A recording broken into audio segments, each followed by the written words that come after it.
Josh was reminding me that about 10 years ago, there were about 8 people who would have joined a room like this. And it's good to see that the field has grown so far. Thank you so much.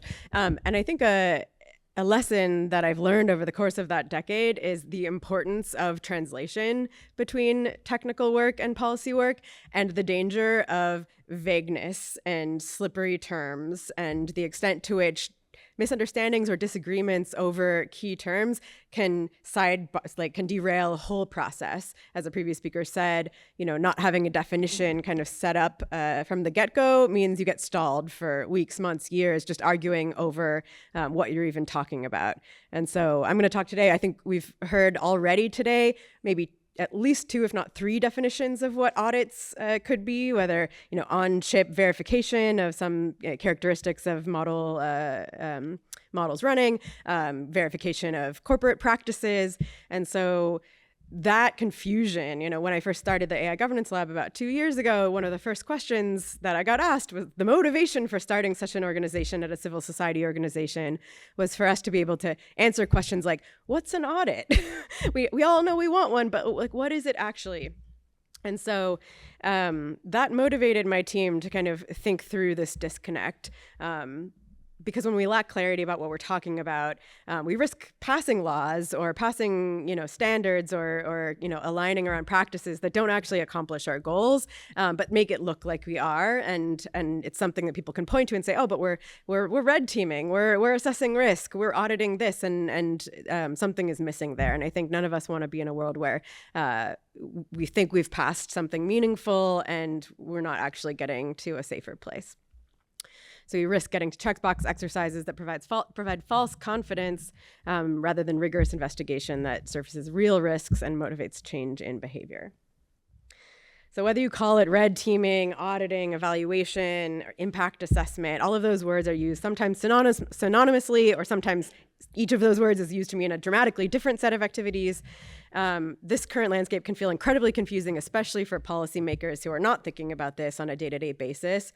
And while I wish I could say that auditing means independent verification of a specific fact pattern, it doesn't always mean that. It means many, many things. And so, take red teaming. Some people use that term to mean activities that are intended to detect unforeseen risks through a broad exploration of sort of poking and prodding of different systems and trying to raise awareness of those to motivate interventions and safeguards.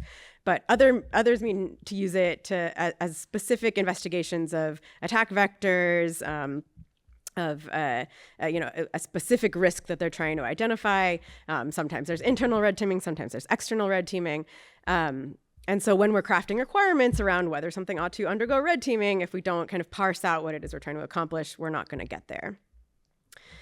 And so, maybe some set of these different activities accomplishes a set of goals we might have, but we also don't necessarily know. And so my team was concerned that this terminological slipperiness was going to lead to circumstances where some assessments were presumed to be superior because they were technical, or because they were independent, or because they were necessarily broad, or because they were purposely specific, which would mean that some activities in this space of accountability would be prioritized while others would kind of be set aside or left to be voluntary. And that seemed to be a prospect that we didn't like, because I don't think any of us quite know what we need to do to move toward a safer circumstance. There's a lot we don't know yet. There are things that we would like to see, but we don't know exactly what we're asking for. And so we wanted to look at this ecosystem. And so we analyzed probably hundreds of assessment efforts and tried to, across industry and academia and government, and tried to understand the characteristics and expectations people had of some of these different approaches, and just try to wrap our heads around it so we could help explain it to folks. And so, I would take this talk as sort of a step back, and it's not necessarily on, only technical policy interventions, but hopefully it will be helpful in giving you vocabulary to talk about what types of activities it is that you're advocating for in different contexts, and to be able to explain why what someone else has proposed is maybe not necessarily what you are talking about. So what we found was most assessment efforts fall on a spectrum of specificity. And this can be assessments of models or of systems or of organizations, but all of them sort of exist on this spectrum of, very exploratory assessment, so a broad investigation of potential harms or business practices without necessarily predefined boundaries of what you're looking for. So like early stage red teaming, where diverse participants are given free rein to kind of poke and prod, discover what issues emerge, surface harms. And the theory of change of that type of investigation is simple. It's casting a wide net to catch unforeseen problems, because you can't check if something's happening if it hasn't happened in the first place. Structured assessment is one, that type of activity, but working within a defined framework. So think a taxonomy of harms. Some of those are outlined in different laws, like the EU AI Act has some specific harms that you need to look at. Or it could be topics that a company has defined are the priorities of theirs. Or it could be human rights, right? But basically taking a slightly narrow set of things, having a general sense of how you're going to look at each one, and using the findings to maybe prioritize what you're going to go deeper into, or to assess whether an organization has sufficiently investigated a set of different risks. But that was sort of the structured part of the spectrum.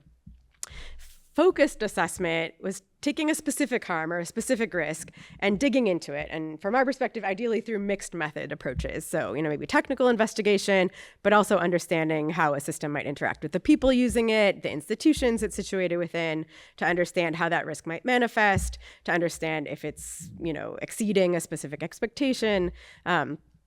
And to really fully unpack and understand the nature of that risk and inform what would be necessary to mitigate it. Again, to hopefully ultimately ensure that that is happening.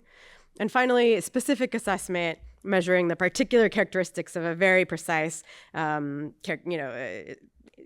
fact pattern of a system. So like, let's say a benchmark, a specific measurement, a specific metric of a system, and verifying that a model or an organization has, either exceeded or not exceeded a particular numerical thing or a particular concrete rule or commitment they've made, basically a true false type of statement, for example. So I kind of think of this as like a sideways pyramid. And so from, again, very broad, you might have a general sense of some concrete things you're looking at, but it's not bounded by that. Within structured, it's kind of a couple of different things with some, flexibility at the edges, focused being kind of one area, and specific being like a very precise thing you're investigating. I won't linger on this slide too long, but all of this is available in a report that you can all grab after if you're interested.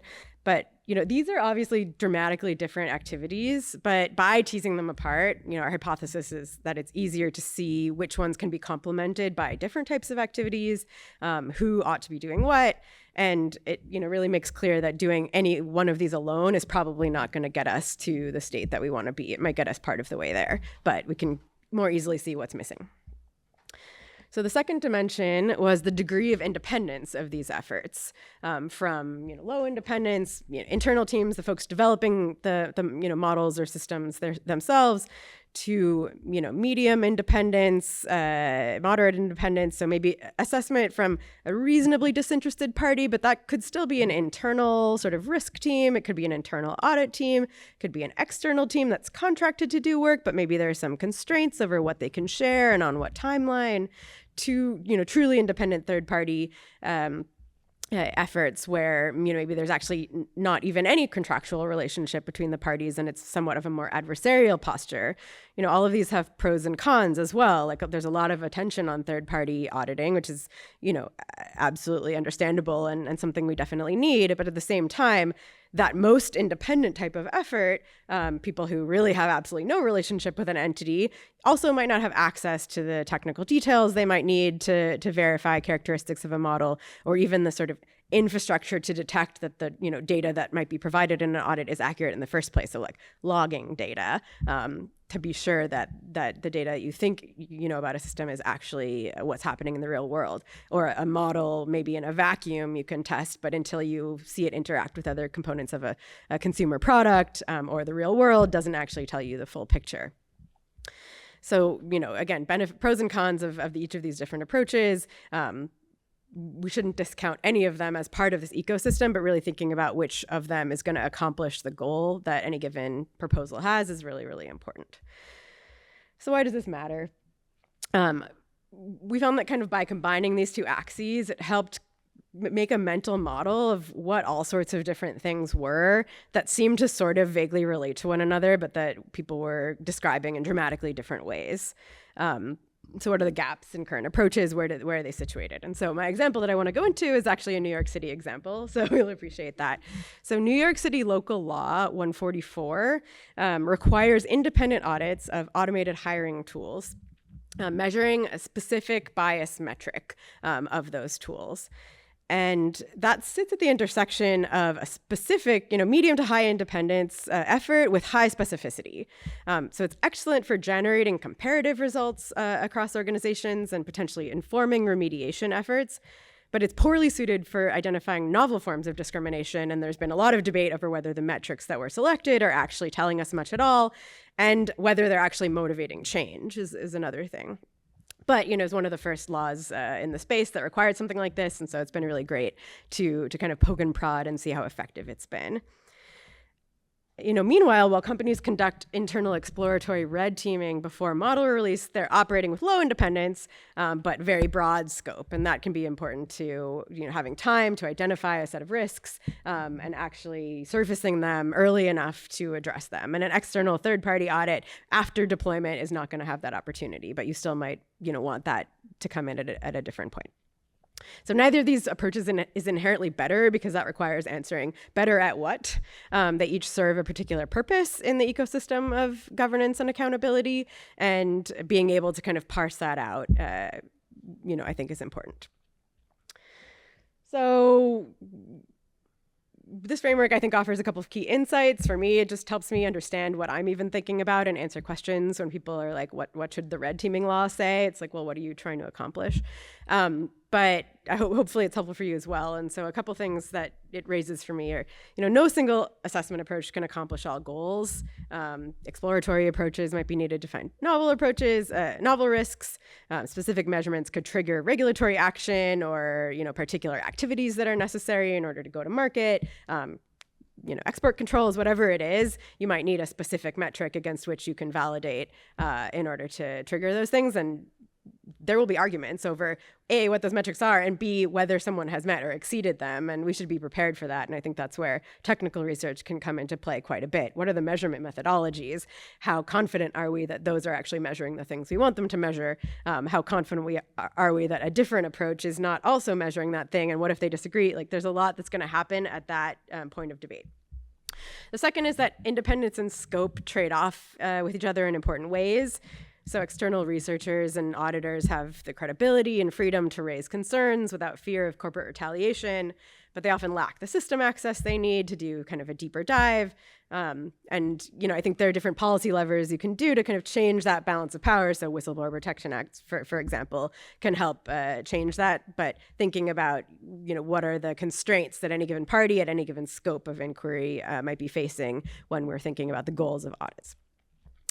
Timing of any of this matters enormously. So, pre-deployment assessment and audits offer opportunity to inform system design, but they might miss out on harms that happen only once things hit the real world. How is that going to interplay?